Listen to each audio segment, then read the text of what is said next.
Y al cierre de la Semana Nacional del Emprendedor, platiqué con Erika Orange, futuróloga y VP ejecutiva de Future Hunters en Nueva York.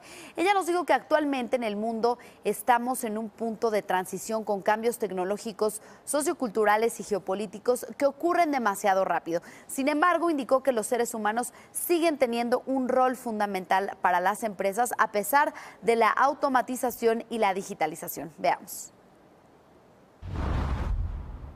One of the biggest things are the rise of hybridized skills. So we focus so much on tech-based skills and technological literacy, and oftentimes the softer skills go by the wayside.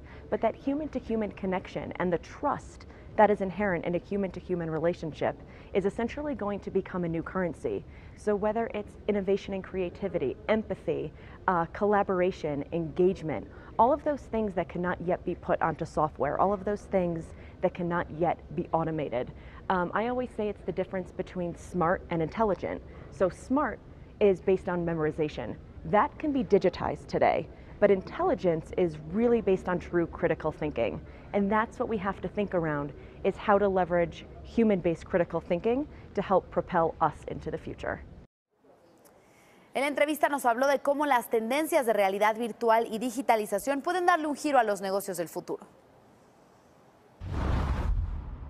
Retail for sure. When it comes to human disintermediation, a lot of the kind of traditional manual-based jobs we know are going onto software, whether it's those in manufacturing or even driving with the rise of autonomous vehicles.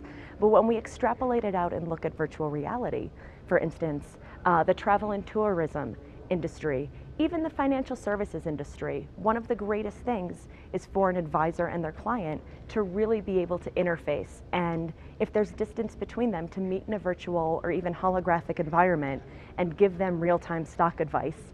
And we don't think of these technologies as really changing traditional industries, but I would argue that it's the more traditional businesses that are going to be changed the most. Erika Orange aseguró que en todo el mundo están lidiando con los mismos desafíos, por lo que en México, como en otros países, es necesaria la inversión tanto pública como privada en las nuevas tecnologías para incrementar la eficiencia, la productividad y mejorar la calidad de vida de las personas.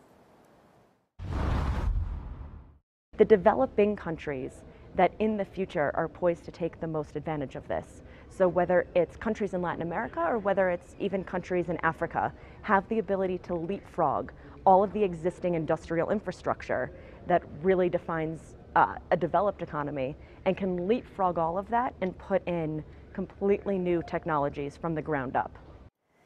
Finalmente, la VP ejecutiva de The Future Hunters nos habló de la huella tan grande que podría dejar el blockchain en diversas industrias en nuestro país y en el mundo, pero depende qué tanta confianza pueda crear en un entorno de ciberinseguridad.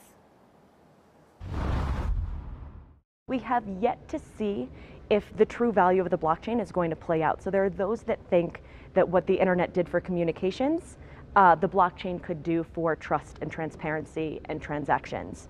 I think it might be somewhere in between. I think far beyond just kind of the financial ecosystem, we'll see the blockchain being applied to whether it's peer-to-peer decentralized energy grids, or even music rights, or housing deeds, or the real estate industry. I think there are going to be so many supply chain implications